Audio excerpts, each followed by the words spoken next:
Welcome to the Oilers TV Live postgame show. I'm your host, Kate Pedersen.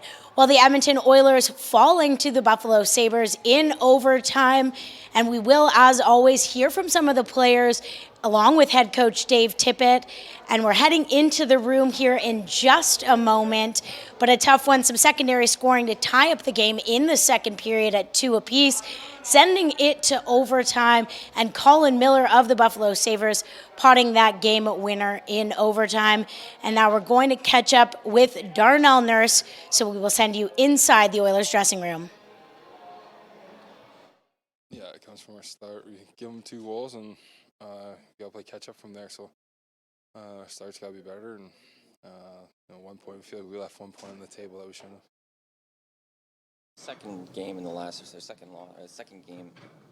three that you guys lost to a team coming on the back end of back-to-back. What is it that you guys should have the fresher legs? What is it that you guys just can't match, it seems?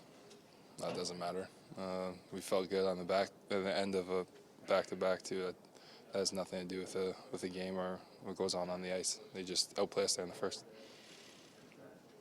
You guys, when you settle down and try to grind out a game like against LA, like the last 2 periods, you do that, right? You guys are very successful grinding it out, but the first period was the opposite of that. This is the mentality. What do you have to, can you grind like that every period? What is it that lacks when you're not doing that? Yeah, we can. We've shown we can grind like that for a full 60 minutes. We've done it multiple times over the course of the year, but it's got to become something more consistent within our game. Where you get into the first, play a hard fought game in the first, and then kind of go from there. And that's the mindset we have to have. That's how you're successful in this league.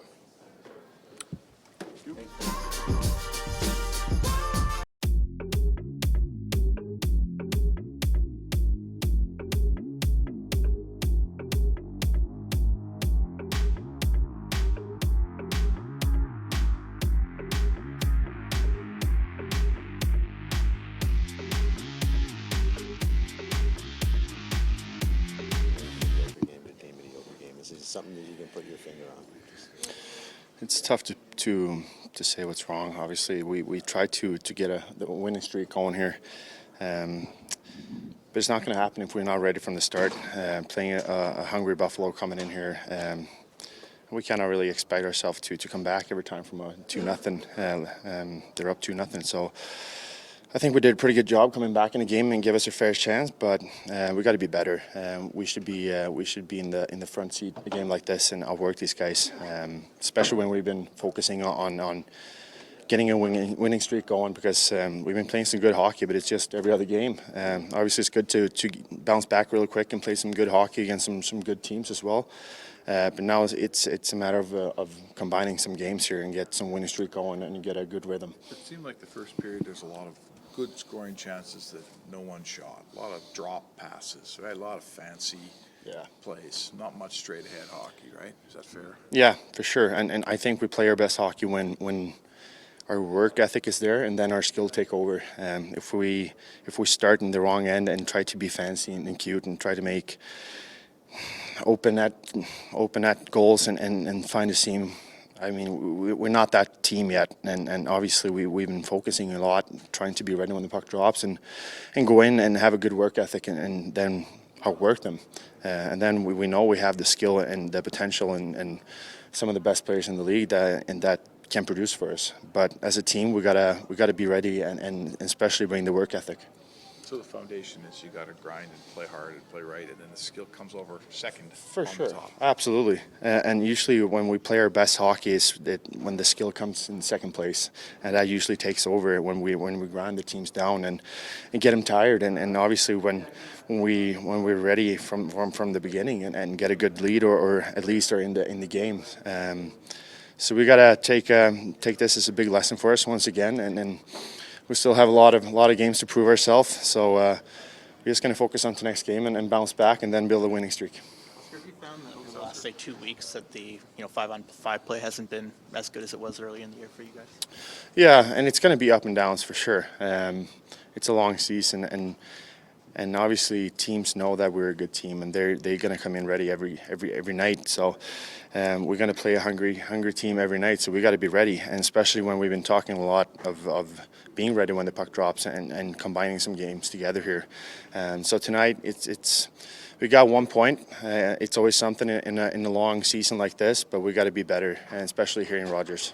A couple guys that ultimately picked up the slack with McDavid and Draisaitl not scoring. I'm sure that's probably a little bit of good news for the team. Oh yeah, for sure. And once again, teams know they're really good players, and they're going to pick them up as best they can. So it's nice to get some secondary goal scoring here, and obviously give a lot of confidence to a guy like Nygaard and obviously Riley too. So that's really positive, and I feel really happy for him. But as a team, we got to put our work ethic in every night. It cannot be every other game, and then we come back and are not ready.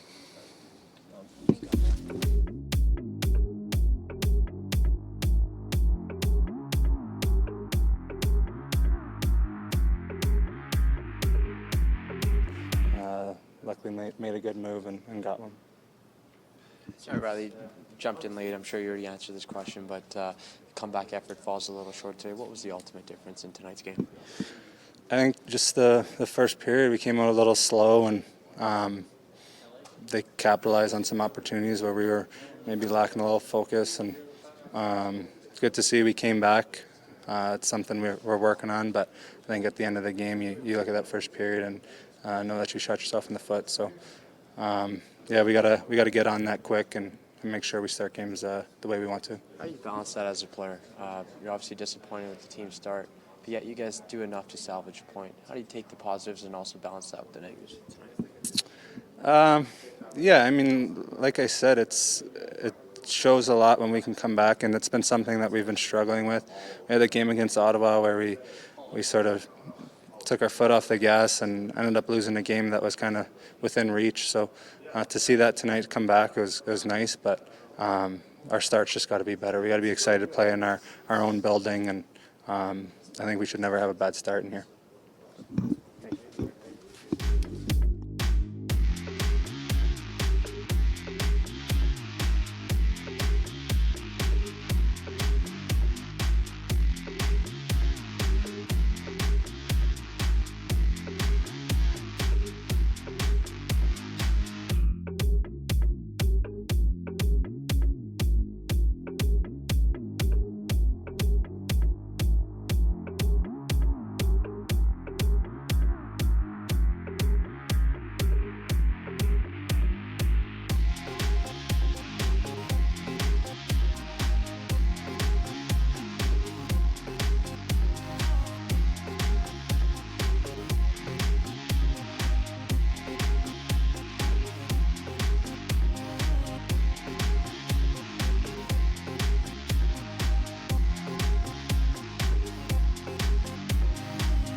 Welcome back to the Oilers TV Live post-game show. As we continue, we have a special guest joining us, Tony Brar, my fellow Oilers TV reporter. And Tony, we just heard from the room that they need to come out and find a way to bring that energy in the first period. We saw it in the second, the way they clawed back and tied things up.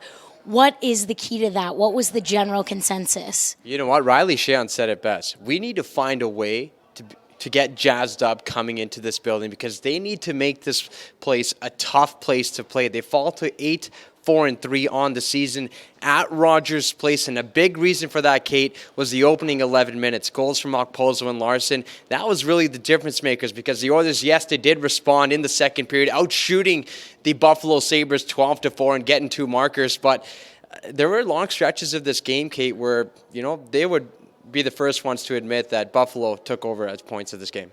And if we look at a silver lining on the season, it's their ability to bounce back and not go on a losing skid. But what Oscar Klefbom said weeks ago, and I think it's held consistent, is that to prove that they are a great team, they need to string together a winning streak. Good teams lose 1 or 2, bounce back, and then they go and win 6, and that's what this Oilers team needs to do. Yeah, definitely a common theme, Kate, because good teams know how to stop the bleeding right away. But you know what? The good thing about this is that they picked up a point. So now they got points in 2 straight home games. They have a chance to close out the 4-game homestand on Tuesday night against the Carolina Hurricanes with a win or another point-setting night. And all of a sudden, you're walking away with 4, 5, 6 points. 4 or 5 points rather, and that's a big positive. That's a big positive to come out of a 4-game homestand like that, because, like I said, this is not an easy homestand.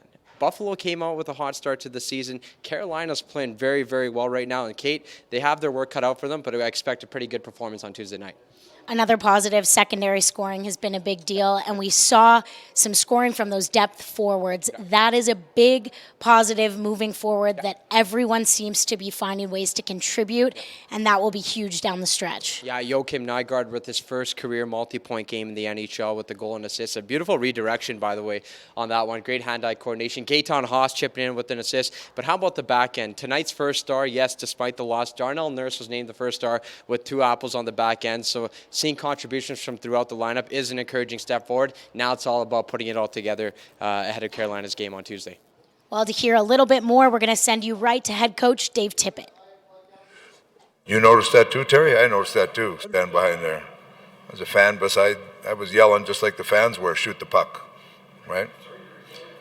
No, I was just like the fans were yelling at us to shoot the puck. I was just like them, standing behind the bench yelling to shoot the puck. We came out, we didn't have the right mindset early on. I think we thought that we got a couple guys back in the lineup. Now it's just going to be freewheel and, like you say, pass it into the net. And when you don't compete the right way, you don't stop on loose pucks, you don't take care of the puck, it's ends up coming back at you. It came back at us 2 times. The first period we got behind. As the game got on, we started to play a little better, play the right way, and started putting some pucks at the net, and we got rewarded for it. But we didn't start with the right mindset, and it cost us a point. Didn't see you start. Yours took that shot. Well, there was a couple. Second period, we went out with the mindset, I think, to shoot the puck, even though there was 2 or 3 times we still didn't. But the first period, we had more drop passes than we had shots on net, I think, in the first period. That's not right. So when your team does grind it out, like the last 2 periods, like the game against LA, you have success. Look, yeah. They have the ability to do it. So tell us how you find a balance. Well, we had a lot of guys do it. We had a lot of guys doing it even from the first period do it. But I think the big guys tonight thought they were back together. They were going to be, let's just get her going here, and lots of passing, and let's just, like Terry said, pass it into the net, right? Where against a team like that, you got to stay hard. You got to get pucks to the net. You got to be able to and stop on pucks. Just like you can't just wait for them to give it back to you. Sometimes you got to go get the puck, or you got to win battles to have the puck to give yourself opportunities.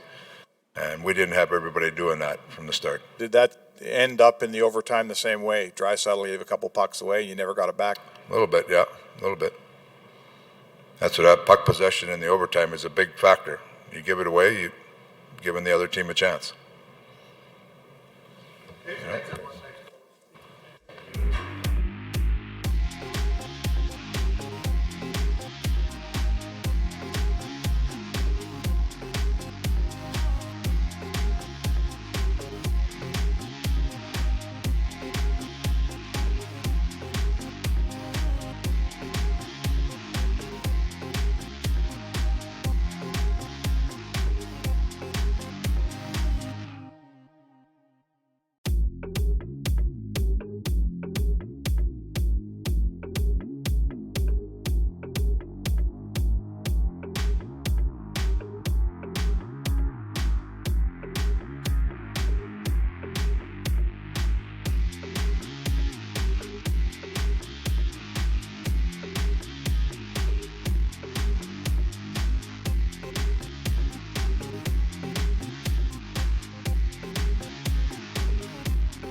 religiously carried it through. Yeah. Okay, thank you. That's right.